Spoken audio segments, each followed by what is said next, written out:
Here's what my Pink Angelique tulips are supposed to look like, and here's what they actually do look like. Not even close. I waited 6 months for these guys. I followed Klaus Dalby's book to the T. I put them under the eave where they wouldn't get too much rain. I protected them all winter, and this is what I got.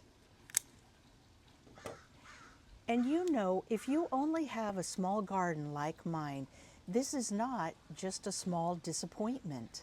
All winter, I was imagining pulling into my driveway and seeing a gorgeous pot of double pink Angelique tulips. I thought about it when it was cold outside. I thought about it when it was pouring rain. I was so looking forward to those. I lifted the cover to check on them to see how tall they were. I measured them. So if you have a tiny garden like mine, you know that every pot matters because we don't have that much space. Every sunny spot matters, every dollar matters, every minute of your time matters. And I was anticipating, because I had done the prep work, that I was going to have the most gorgeous spring moment. So let's go inside and look at that catalog again. According to the catalog, they have big double layered petals, a saturated pink bouquet. Now let's take another look at mine.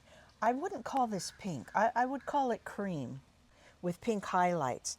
And on some of the blooms, there's barely the pink blush at all. So they're not ugly. They're just not what I expected, and they're definitely not what I waited half a year for. So before you think that I did it wrong, let me show you what I did. I chilled them in the fridge for exactly 6 weeks. I used a pot with extra drainage. I used fresh soil in which nothing else had ever been grown. I planted precisely 3 times the depth of the bulb.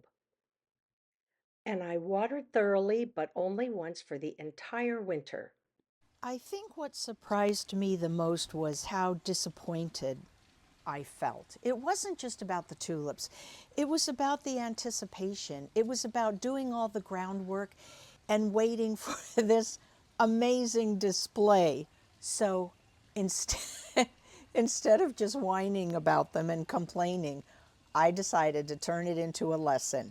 So, number one, the next time I want a big, beautiful bouquet of double pink tulips, I'm going to go to Trader Joe's and just buy them. For the same money that I paid for the bulbs and the shipping, I could have gone to Trader Joe's or the florist, bought 2 bunches of double pink tulips, brought them home, put them in a vase, and enjoyed them instantly. No waiting, no disappointment. Number 2, bulb catalogs are now going to be just gorgeous magazines to me, something to sit down and enjoy with my coffee. I'm still going to look forward to getting them in the mail, but I am not ordering from them anymore. I'm going to just treat them like eye candy. I'll enjoy looking at the photos, and that's it. And number 3, no more buying anything sight unseen. If it's not blooming, I'm not buying it.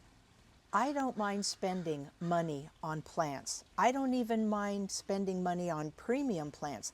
I just want to know what I'm getting.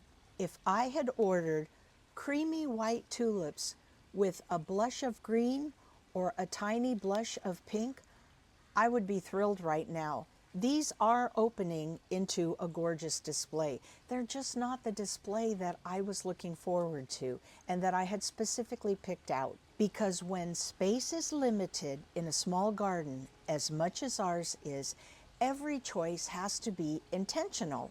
And honestly, that's part of what makes small garden design or gardening in a small backyard so precious and so beautiful. You try something, you experiment, you learn, you edit, and you adjust for next time, but you don't give up. So now you tell me, what have you planted and been completely disappointed in? I need to know that I'm not alone.